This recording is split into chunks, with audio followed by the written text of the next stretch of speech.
Hey now, ladies and gentlemen. Hey now. Hour number 2 of the Line Talk 99.5. Looking live at the Utah District Court in Provo, Utah, where the accused Kirk assassin is appearing virtually in court to discuss the media's access to the proceedings. This is something that we followed as to whether or not the media is going to be allowed into the courtroom.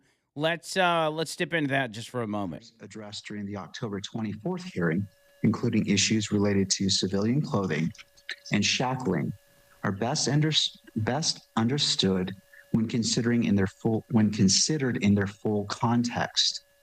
The limited scope of the redactions reflect the court's effort to preserve that context to the greatest extent possible. The redacted transcript will be promptly filed on the docket by the end of today. The corresponding audio recording will require additional time to ensure that it precisely reflects the approved redactions and that no protected material is inadvertently disclosed. The court anticipates the audio recording will be available within approximately 2 weeks. This court notes the importance of the audio in addition to the transcript, because hearing what was said and how it was said is equally as important as just the transcript itself. The court's sole objective in this process has been to ensure a fair, orderly, and lawful proceeding that reflects the constitutional rights of the parties while honoring the public's qualified right of access. The court notes that the standing decorum order has also been updated and directs all parties to review the order in advance of future hearings. Accordingly, the court now issues the following order regarding the classification of the transcript and audio recording of the October 24th hearing. And turning to the order itself. The state of Utah and defendant Tyler James Robinson filed a motion to classify the transcript and audio of the sealed October 24th 2025 hearing as private. Because the press requested notice of all such motions, the court held a closure hearing on December 11, 2025 to address the classification of the transcript and audio recording of the October 24th, 2025 hearing. Prior to that closure hearing, the parties filed a joint status report identifying some 20 provisions of the transcript for redaction and stating that the balance of the transcript may be classified as public.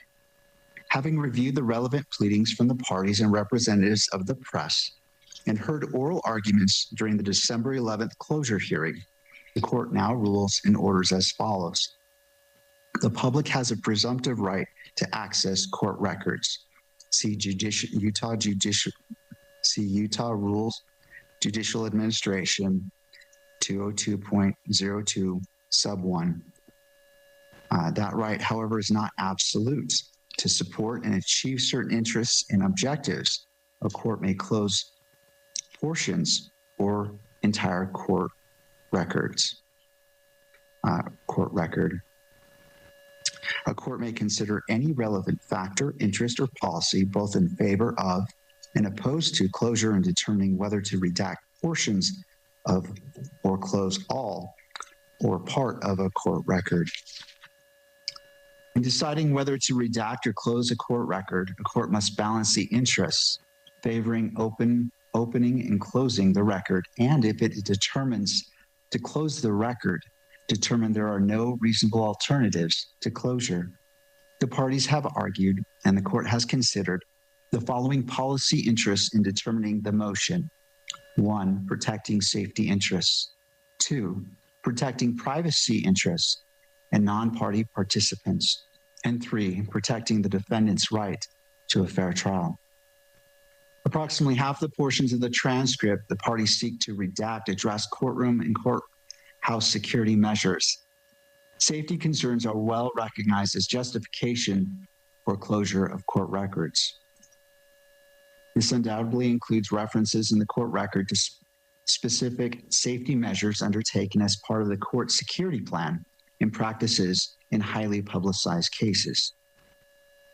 This case generates extraordinary ongoing national and international attention, some of which is threatening in nature to the parties, their representatives, and non-party participants.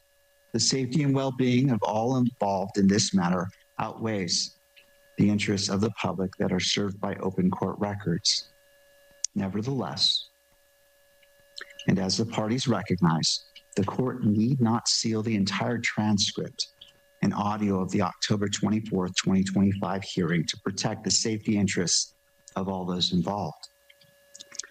Redacting selective portions of the transcript and the audio that reference security measures will serve safety interests while allowing for as much public access to the remainder of the record as possible. The court hereby orders the redaction of the portions of the transcript corresponding audio referencing security measures identified in the parties' joint status report and further pared down during the closure hearing. These include the following portions of the October 24th, 2025 hearing transcript. Page 4, line 19 through 22, following the word unshackling until the sentence begins with the word and. Page 4, line 25 until page 5, line 1, including the first sentence of the last paragraph. Page 5, line 9 through line 10, following the word proceeding and ending before the word but. Page 5, line 18 and 19, including the entire. All right, so he's now going through specifics of what's got to be, I guess, what's got to be redacted or whatever. So he has ruled that the audio recordings and the transcripts of closed-door hearings will be available to the public in about 2 weeks. That's what I gathered from that. The argument had been, and we had talked about this previously, that the court was trying to weigh whether or not there was going to be a certain level of transparency during this Tyler Robinson murder trial. And one side's arguing this, one side's arguing that. And there was even some confusion, I think back just a few weeks ago, about whether or not Tyler Robinson could be seen with shackles on. I think they let him come in with normal clothes, but there was a camera angle in the courtroom that showed the shackles on his hands and his feet. And so the defense says, oh, well, that puts him in a bad light. It makes him look like a bad guy, blah, blah, blah, blah, blah.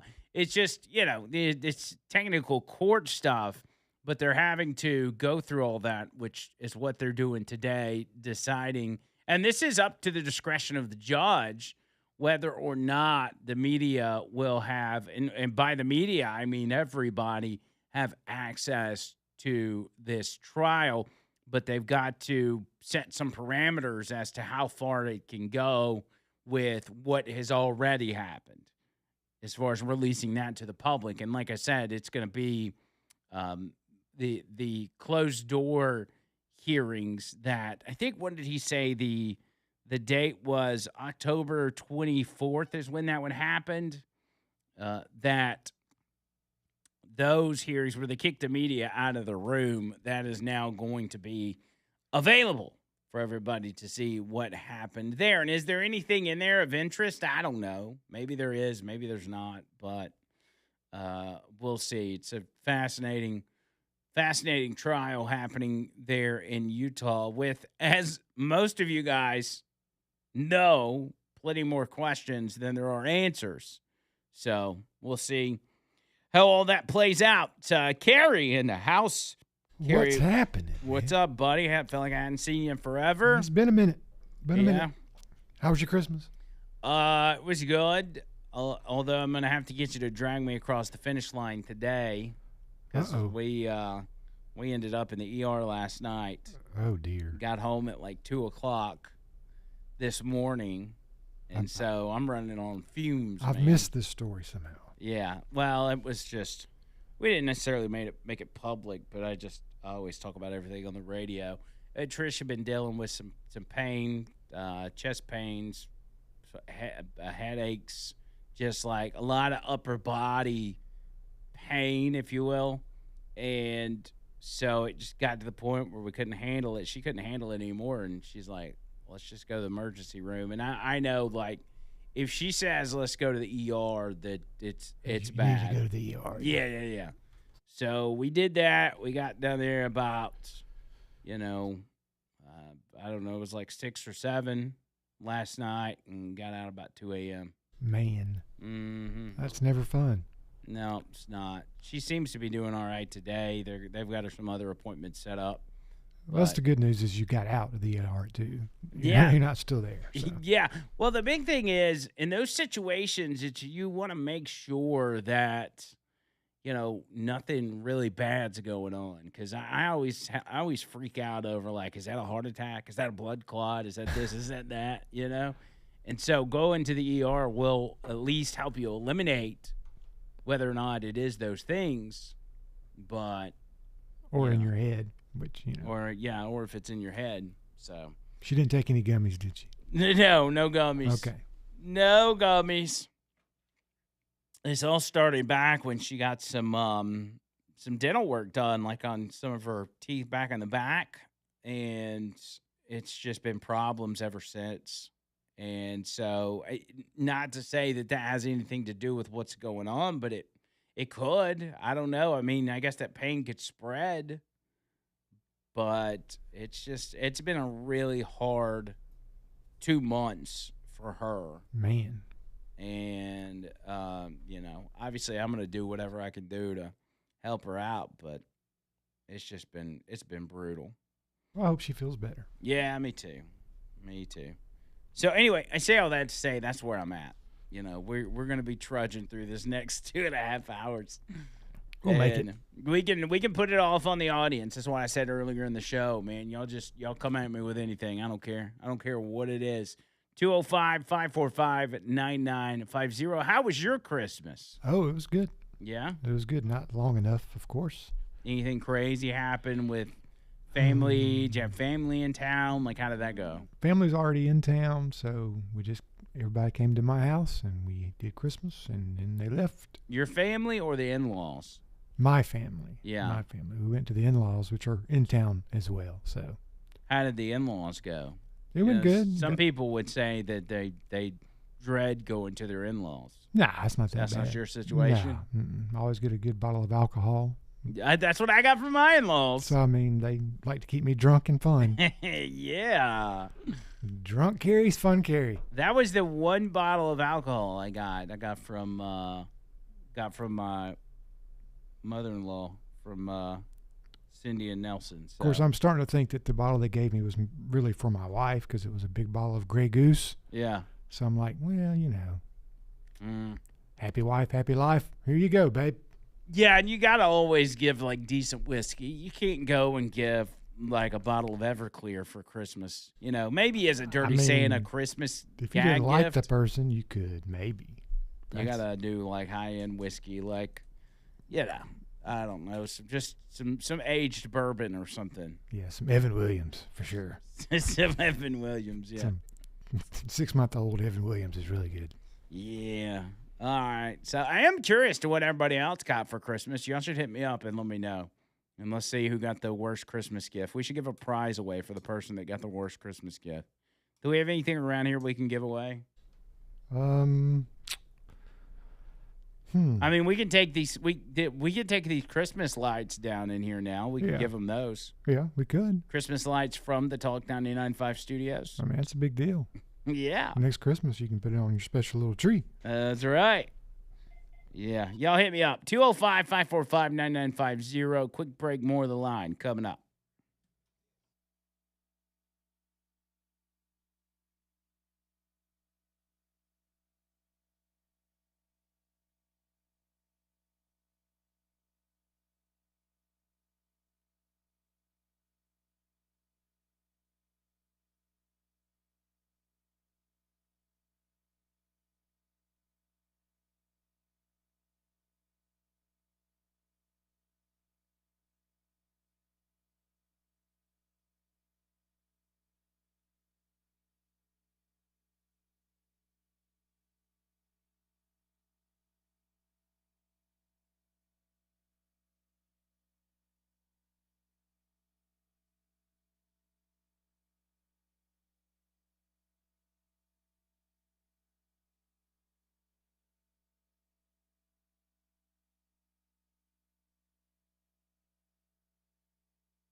All right, here we go. Line Talk 99.5. Our beautiful equipment does that to us sometimes. I was actually listening to the back end of that that hearing in Utah with Tyler Robinson. Looks like they set the next date as January the 16th, I think he said. January 16th will be that next court date. So we'll just kind of have to follow up with it as it goes along. If you want to get in, 205 545 9950, 545 9950, if you will. Let's see. On the text line, Rudy says, hey, now the kids got me a couple pairs of PJ pants with no pockets. That way, so if you got money, you have to give it to them because you don't have a way to hold on to it. That's probably why they did that. John says, my wife gave me a scarf. I don't wear scarves. You do now. Yeah, you do now. Yeah. See, y'all are helping me not feel as bad about, being in a panic to get Trisha's gift, which, Carrie, you don't know this yet, but I did pull it off. I ended up getting some gold earrings. Sweet. Yeah. Can't go wrong with that. Gold earrings, and then took her shopping to get some more jewelry, and it all worked out. It did. Sounds like it did. William says, I got the best tickets to AC/DC in Denver at the Mile High Stadium in July. Boy, that'd be a wild concert. I mean, yeah, that would be pretty cool. Oh, and I was mentioning to Steve at the end of the hour, I said yesterday, Trish had me watch this movie. So we were getting caught up on Landman. You watch that? I've not seen it yet. Oh, dude, you got... I heard it's great, though. I wish I hadn't seen it and that I could start back at season 1 and just go to where... I guess it's like halfway or 3/4 of the way through season 2 now. They only release one per week, which is stupid. I wish they'd just release it all at once. But really good show. And she's like, yeah, there's this one movie that I remember way back in the day that had Billy Bob Thornton in it. And it was really good. We should watch it. And I'm like, what's it called? It's called From Dusk Till Dawn. And that is a good movie. And it had Billy Bob Thornton in it? Well, by the time we got to the end of it, she was like, okay, so maybe it didn't have Billy Bob Thornton in it. It's still pretty good. I got it confused. But so it's got... It had Selma Hayek in it, though. Yeah, and it's got George Clooney and Quentin Tarantino. And so it starts... I'd never seen it. There's a lot of these. She asked me if I'd seen Pulp Fiction. I hadn't really seen that. You've not seen Pulp Fiction? No, I've seen pieces of it. But so anyway, it's like... It starts off, and it's these couple bad guys, and they're like... they robbed the bank and they're headed to Mexico and they end up at a motel and they take a family hostage because they got an RV and they're going to take the RV to Mexico and all this kind of stuff. And it's all fairly normal. Like, it's a normal, like, bad guy movie. And so I'm like, okay, well, this is kind of interesting. And then they go to the club called Titty Twister and they get in there and it just all of a sudden, I mean, halfway through the movie, it flips into this weird sci-fi crap where people are turning into vampires. And I'm like, what is this, dude? It's like, it was like they took a movie that was really on the right track and then completely changed it into something else halfway through. Why would they? That didn't seem like a good idea to me. I mean, I sat there and watched it all, but why did you have to make it so weird? I think that was the point. I don't know. You don't think that would actually happen, huh? No. I mean, and this was like, what, 1997? Yeah, that's that probably. This movie came out. But I was just like, I thought it was a pretty good movie. I thought you should just stay on track of these bad guys, taking this family hostage, trying to get the money. Now you have to watch 2 and 3 because there's 2 other versions. Oh, are there? I think so, too. Well, even when they got the money back to the boss guy or the guy that was getting a cut of it, it was like, Cheech from Cheech and Chong. And he's like, what do you mean, essay? He's like kind of a goofy character. And I'm like, nothing about it, because it was a very serious movie, the first half. That's Quentin Tarantino for you. And then it became very unserious towards the end. He's a very strange cat. He also portrayed his character in the movie. He was like a kid toucher. Pedophile. Yeah. Murderer. Yeah, he was a bad dude. Now, why would he want to play that role? Does he really like that in real life? I think that was one of his first movies he actually was in. Oh, so he wasn't the producer of it. I think he wrote it. But did he? He did write it and produced it, I think, and then he just wrote himself in, maybe. I don't know. if you write a script and you're like, yeah, I want to play the pedo, I got some questions. Hey, he played it well. I'm just like, if you want to be that guy, like you could be anybody in the movie you want because you wrote the movie and you decide to be the pedo. Come on. Well, she was, 18 though? Supposedly. Supposedly. Sounds like pedo talk. Yeah, she was kind of 18. She looked 18. Yeah. She said she could vote, so I just figured she's all right. Oh, man. All right, more of your phone calls when we get back. I just had to get from dusk till dawn off my chest because it's been hanging out in the back of my mind since yesterday, and I need to shake it off. I need to get it out of my brain. But we'll get you when we get back. 205-545-9950, 545-9950 on this Monday, holiday Monday edition of The Line right here on Talk 99.5. More show coming up.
I just saw a stat from Polymarket that says $5 in pre-1965 made dimes now contains $287 worth of silver.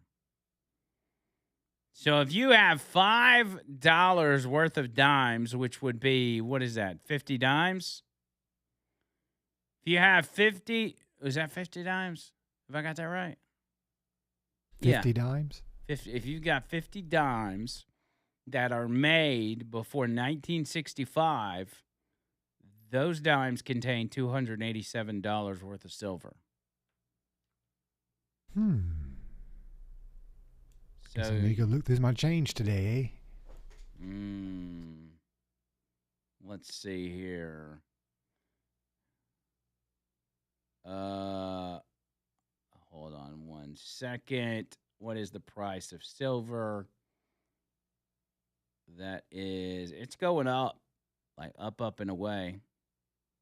I thought it's actually down 7% today. 71.59. That's pretty compared to gold. That's terrible. But yeah.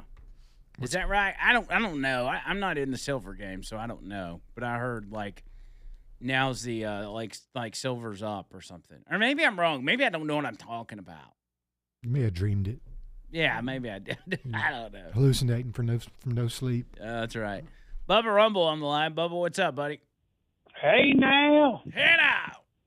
What the heck, man? Like all the other talk show hosts in America pretty much decide they don't even want to come to work this week, but you, Mr. Carey, and Steve West are true professionals, and you like have cornered the talk radio market for at least for the next couple of days. Yeah, and hopefully, if we've got people that are tuning in that don't normally listen, today's not the best day for them to do it because, again, I'm running on fumes.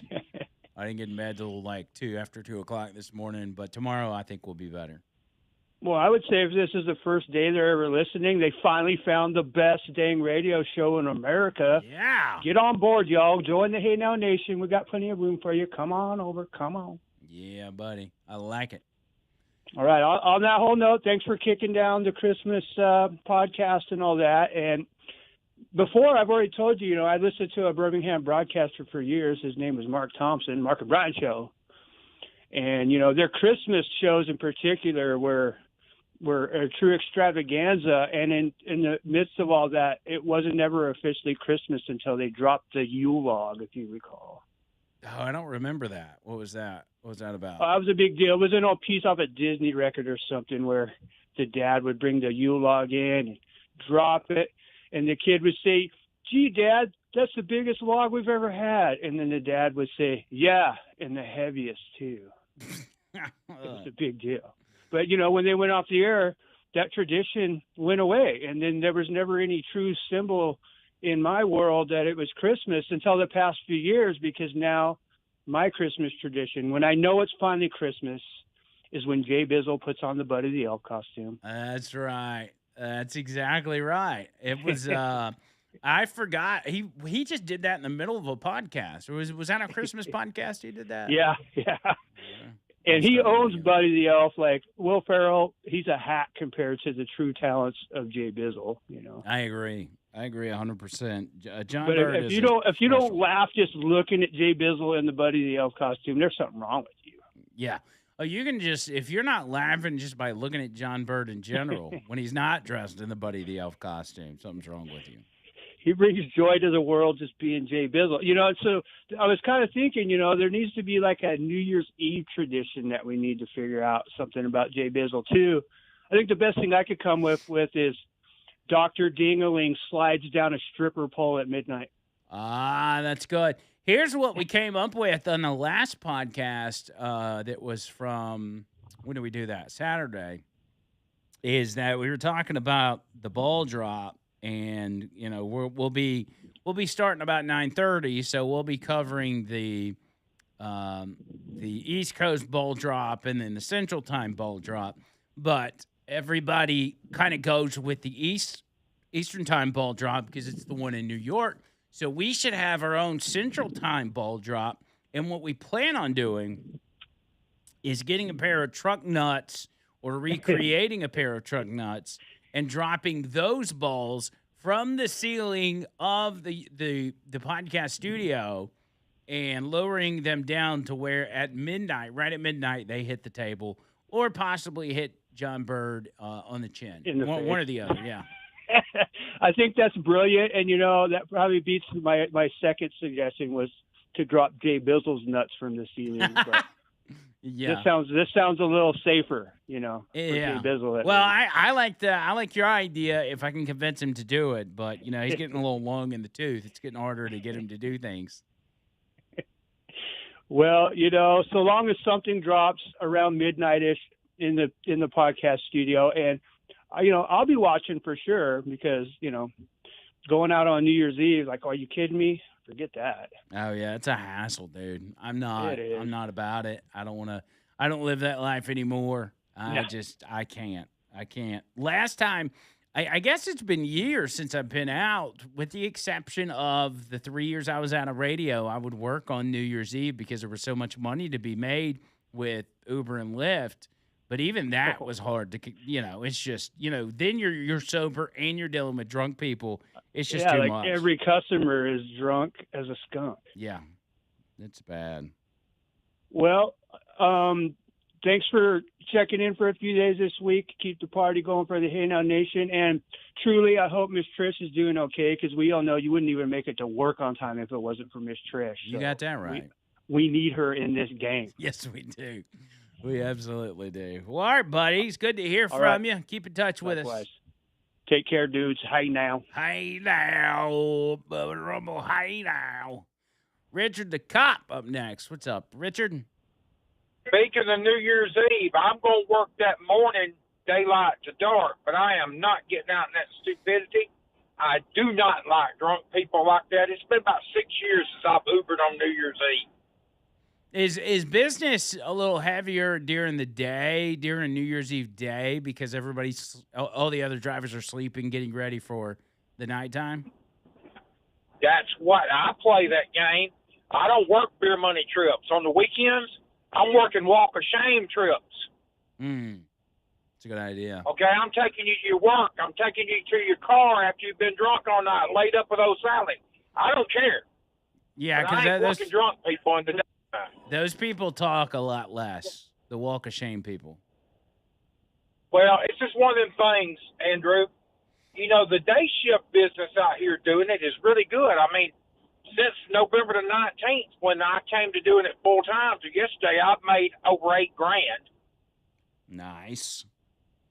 So it's just a matter of being in the right place. But today, man, there's something going on today. I've been out here 6 hours. And I haven't even made close to my minimum that I like to make on 6 hours. I have a usual. So I'm packing it up and headed back home. Yeah. I remember having days like that. It was brutal, and you would stick around and you would think, okay, it's about to change, and then it never does, and you just, you've wasted your time.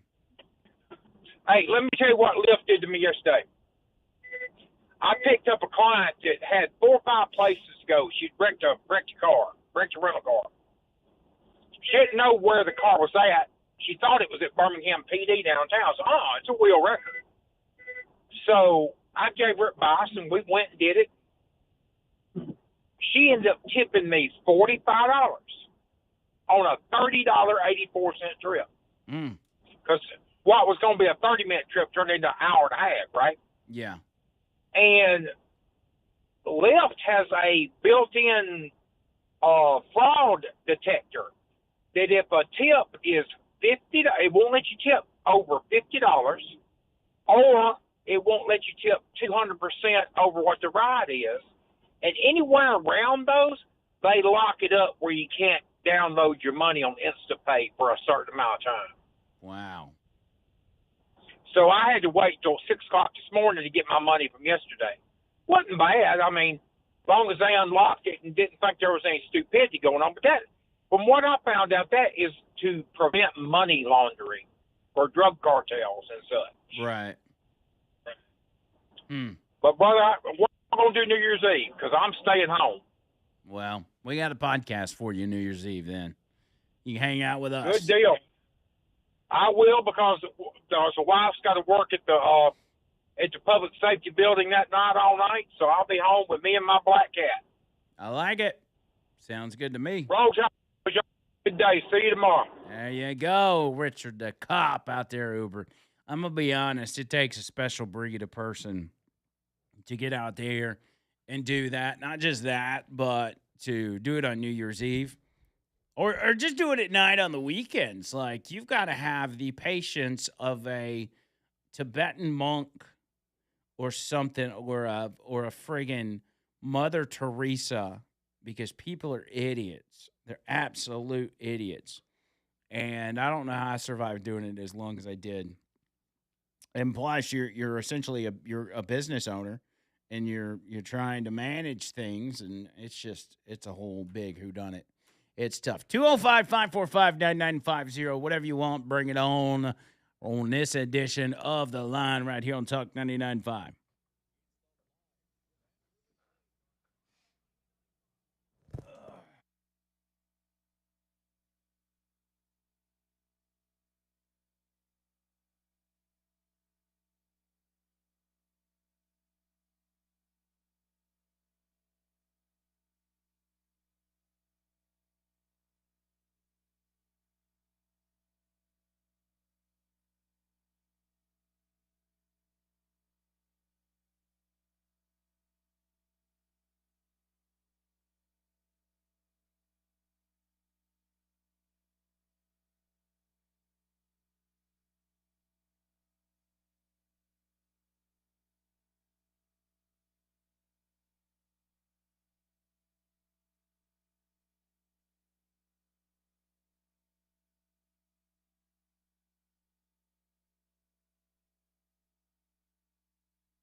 Silver has doubled in the last 2 months. By the way, we're getting confirmation on the text line. And Tarantino's first role was in The Golden Girls, says Justin. Did you know that? I did not. I was talking about movies. The Golden Girls, really. Listen. This text line. If you say something that's just mildly inaccurate, this text line will be all over you. I deal with it every day, Which is why I say we can't come on here and just spray a bunch of BS that ain't true. Like, we have to make sure that what we're talking about is mostly accurate, because we get called out even by the people that love us. Like, they'll call us out quick and be like, "Hey, you big dummy, you said that wrong." So They're good about that. yeah, They let you know when you're wrong and let you know when they don't think you're right. it's like we're married to them or something. That's true. They let you know when you're wrong. Not that my wife does that; she would never correct me. Hey, but gold is $4,300 and something an ounce. So Is it? yeah, Did you just make that up, or is that real? that's real. Now it's probably changed since I last wrote it down because it keeps on fluctuating, up and down. But you just checked it just a minute ago? But yeah, Dang. so if you got an ounce of gold sitting around, Dang, dude. it's a big difference from silver. Well, what is the price of silver? How much? Let's see. $72.52 per ounce. How much is an ounce of That's silver? probably about 3 or 4 forks from your grandmother's set of Yes. spoons and forks. It says fluctuating around $72 to $80 per troy ounce. The price Who's is Troy? I don't know. Probably the guy that created silver. So he's like, "Well, if I'm gonna let people have this, you gotta at least name it after me." Per troy ounce of silver. I'll tell you, I had this one thing. I don't know if I should talk about this or not. Maybe I shouldn't. I was on a client meeting one time, and so by client meeting, I mean, like, if we've got a new prospective business that wants to, possibly advertise with us, we, as you guys know, we want to vet them as they want to vet us. Like, we don't team up with just anybody. We want to make sure that one, the business is on the level, they're a good business, they treat people right, because we're sending you guys to them. And one was a company. Actually, it was a coffee house / silver trading company. And they had this. They brewed coffee and they sold silver? Well, it was 2 separate buildings, but it was all under the same umbrella. Hmm. And so they sold silver. And actually, the guy gave me a silver coin, which I guess I need to go home and weigh that thing You probably should. if I can find it.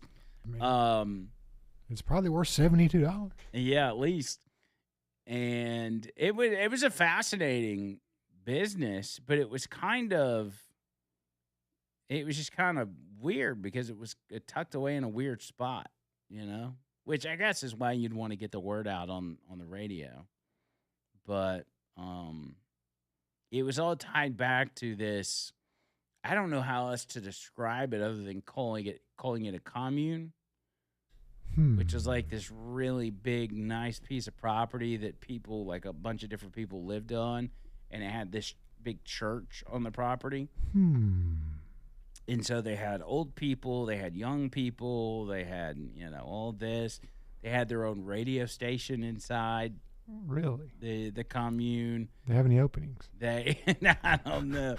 They had, and they broadcast, it's like, Christian, Catholic radio that they broadcast all over the world. I don't know if it's Catholic, but it has a lot to do with Mary. And so, that's obviously within Catholicism. There's a lot of that. I'm not going to pretend to know, but they had a pretty big operation, including where they printed off like thousands and thousands of books that they sent all over the world to, spread the gospel. And we went and toured that place, and it was surreal. It sounds like it might be. I mean, it was wild. We even went into the radio studio, and they're like, we walked in there, and they're like, well, normally we get people to take their shoes off before coming in the studio because this is, Sacred ground. No, it was something about the carpet. It was like, Persian, rare. So Catholics have a Persian rug. But no, it's not Persian. I was just making stuff up. No. It's a kind of fancy rug from like some mythical animal or This something. came from our sheep in the back. It was. They were like, but they were super nice about it though. They were like, no, you don't have to take your shoes off. But normally we do get people to disrobe their feet. Okay, I was like, this sounds like, Which I mean would make sense if you got some high end carpets. You don't want people, no, running their nasty shoes through it. it's a weird kind of carpet to put in a studio that a lot of people would be in, though, right? I don't want to put their name out there, Yeah, probably not a good idea. just because, I mean, I don't know how secretive this place was, but I'll see if I can find the actual radio broadcast that they do and send it to you so you can listen to it. I would like to hear it. Some very soothing voices on there, by the way. So if you're looking to fall Welcome asleep to Combine something, Radio. it's like NPR for Catholics. Ooh, Yeah, it's exciting. one of those deals. So it was. I will say, it was one of the most interesting experiences that I've ever had since being in radio. I mean, all the way back from my first day on radio, it was one of the more interesting times, and it was simply just because of a client meeting. It was wild. Yeah, you need to find that coin. And actually, Tony Gump with me, because we went, and apparently people in the commune listened to the show as well, listened to the line, and they thought Tony Gump was John Bird. They're like, "Oh my gosh, John Bird, so nice to meet you." How did Tony take that? He just pretended like he was John Bird. I left my glasses at home. No, I'm just kidding. He told him. He told him he wasn't John Bird. He didn't want that on his reputation. He's like, no. That's not. I'm not John Bird. But it was crazy, man. It's crazy. Some of y'all may know what I'm talking about. It's here in town, but I can't even remember the name of it. It was called the Tabernacle of Mother Teresa, Poland Mary, or something. Man, that's a weird name. Nah, I made that up, but oh. I don't know. It was something like that. It sounds vaguely familiar. I don't know how and why, but If you the setup sounds like something I've heard about before. Okay, so I'm going to whisper to you where the location is, and you tell me if you know, okay?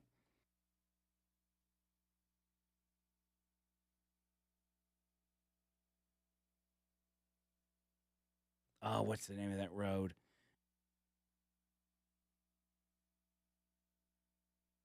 I think that's yeah, the name of it. I think you're right. I think I have heard of that, and yes. It's crazy, man. It's a whole big thing. I mean, they've got livestock. They've got... It's a pretty cool setup from what I understand. Yeah, they've got their own sawmills where they build their own stuff. They're like Southern Amish. Yeah, they're like Amish, but not really Amish. Like they're normal. They have a sawmill. That's about the same thing. Yeah. That's about the only thing they have in common. But Well, like here's the thing: if the apocalypse happens, or zombies take over, or we're just dealing with the rapture itself, and you're trying to like not take the mark of the beast, that's probably the place to go. Because they are self-sustaining. But if it's the rapture, won't they all be gone? Oh yeah. Well, then that means you get the whole place to yourself. I hope I'm gone with them. That means we. But if you're not, But if you're not, I'm just saying, maybe go take up other leftovers. And if they're not, then you've got your own sawmill and radio station and livestock. Sinners Radio. We if you're still here, sorry. Next up, AC/DC. I'm on a highway to hell. Yeah. No, man. We Interesting. could call it We Didn't Make It FM would be the name of the radio station. We didn't make it tonight on your radio dial. WDM. We didn't make it radio. Oh. Which really is nothing to joke about because it really would suck. Like, you don't want to be left behind. Not in that scenario. No, you do not. Mm-mm. Because I've watched those Kirk Cameron movies. Yeah, they'll tell you real quick. Called Left Behind. You do not want to be in that position. By the way, soon Trump and Netanyahu are going to meet to talk ceasefire at Mar-a-Lago. We'll give you that when we get back.